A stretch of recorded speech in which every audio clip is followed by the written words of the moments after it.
Right, guys and girls, how's it going? So, I know I said a while back I'd do either a series of videos or, you know, a whole video or blog or something on isocyanates. So, which is good stuff here, isocyanate.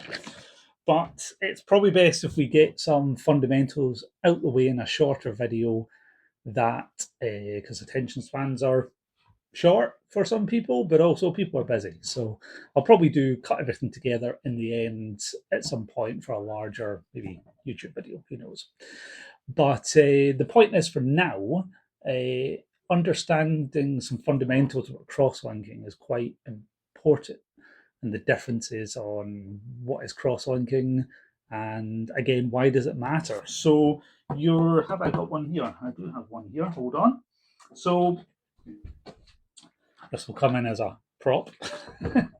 um, so when a single component finish is rolled on and the water and solvents evaporate, you're left with a dry film, which is we all know that. Now, the vast majority of single component lacquers in the market do not cross-link, which is a chemical process. Okay, so think about it like little balls of polyurethane or acrylic or acrylic or our mixture, depending on the product. So anyway, you've rolled that on in a liquid carrier, the water and solvents, and that evaporates. And it's almost like, if you think of it like little balls of finish that all just they're all sort of gel together. They're not joined chemically as such, but they're just gelling together, a bit like cook pasta, and then you go and drain it out in the colander, and it all just sort of gels together, into one solid, doesn't it? But it can be pulled apart pretty easily. So a single component lacquer is kind of like that. You think of if you think of it in the terms of little balls of just plastic that's just gelling together. It's just chilling on the floor until somebody decides to put high traffic on it, for example, or decent levels of traffic, but over a long enough period of time. Because remember, when you're walking on polyurethane or lacquered finish, then you're putting stressors as you're walking, and the feet are sort of going. You're putting a lot of stress on that, and it's kind of pushing and pulling the molecules of finish. So when they aren't chemically bonded together and they're gelling together, eventually they start to pull apart, and that's when you start to get wear and tear appearing, and even finishes wearing all the way through under enough traffic and enough pressure. And the same goes for stain resistance. If they're just gelling together and there's still little gaps there, then stain resistance isn't high. You're you're still going to get stains. You drop wine, coffee, whatever on the floor. Grease as well is a good one. Then it's going to be able to get in there and it's going to stain the actual finish itself. Even if it doesn't get all the way through to the wood, it's still going to stain that finish. And then you've got the problem of, well, I can't get this mark out of my floor, but I can see it's not in the wood. It's actually in the finish itself, and that's what's going on. It's making its way through into the finish. So when a finish cross-links, instead. Now, there are some one single component products that will cross-link on the market, and you know them because they do advertise things like, two component performance and a single component product. But that's a different argument there. That's a different video altogether. So when it cross links, it's like they're chemically bonding together. Okay, think of it like there was another guy in the States. He said it great. It's like little legs joining the molecules together, and the more of these little chemical legs are pulling them together, the tighter the bond is. And the tighter the bond is, the harder it is to pull them apart. With foot traffic and with staining a floor, whether it's with whatever again, wine, Coca-Cola, whatever the stain is, grease, then it's much more difficult for that stain to actually get in there, the parts that would, because, well, the gaps are really small, between the molecules, because they're being bonded tightly together. And the tighter that bond is, the higher the durability is in that floor, the longer it'll last before a homeowner needs a recoat. The longer it'll even last as well in terms of keeping the floor looking good before it starts to degrade. Because obviously in floors that are like 10, 15 years plus, they're still there. They just look bloody awful. The finish was actually done. The customer might say, oh, this finish is done. It's been fine for 15 years. But actually, the finish hasn't been fine for 15 years. Finish was done a long time ago.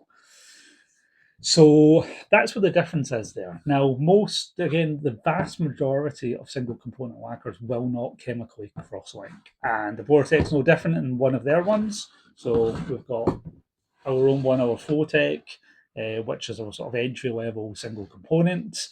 Still a really good one because it is a full ceramic product, but it does not chemical cross-link. There's nothing going on there. Other ones in the market that you'll find, Bonamega Evo, Bonatraffic Go, Loba Easy Finish, Palman's Palex Power, and a Boratex Classic Plus as well. They all do chemical cross-linking to an extent. Not as tight as when you're using the isocyanates, or there are some non-isocyanate options out there in the market. But regardless of that, if it's a two-component finish, generally, not always, I've got to say this, there are some very low quality isocyanates out there, which is what future videos will actually get into. And you even get some that just act as a curing agent, so they're adding a little bit of performance onto the product, but the primary feature is just curing time and drying time as well, rather than performance. Whereas the higher end isocyanates are all about performance. So with the single components, yeah. So those ones, Easy Finish, Bonamega Evo, Palex Power, Bonatraffic Go, which is kind of a different one altogether, really. That's quite an extreme self cross-linking one, especially with the price as well. It's unreal. But and then Classic Plus from a Vortec as well. These have all got cross-linking out the actual bottle itself. So they won't, you can leave them in a jug and they still won't go hard because they actually need the moisture to evaporate first for the cross-linking to take place between the actual molecules of the finish. And those are really excellent ones. You'll find those sort of finishes will say that they are suitable for some commercial operations as well. The higher traffic commercial ones, I would say you're still better with a two-component finish always as well.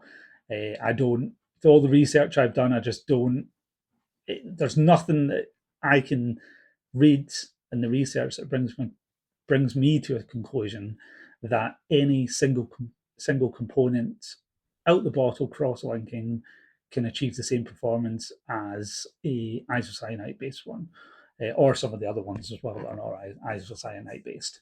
They just can't. They'll hold up the same as a two component for a time, but over time the finish will degrade, and as it begins to degrade, the two component one is still going basically, for longer. So that's really the difference there. But yeah, this video is to explain that cross-linking difference. So again, it's worth remembering that no chemical cross-linking takes place in the vast majority of single component finishes. And again, it's just sort of balls of finish are just chilling together, man, just gelling. But when it cross-links, they chemically start to bond to each other, and that creates that increased stain resistance and durability as well. So we're almost 10 minutes now, so I'm going to go now and leave you with that.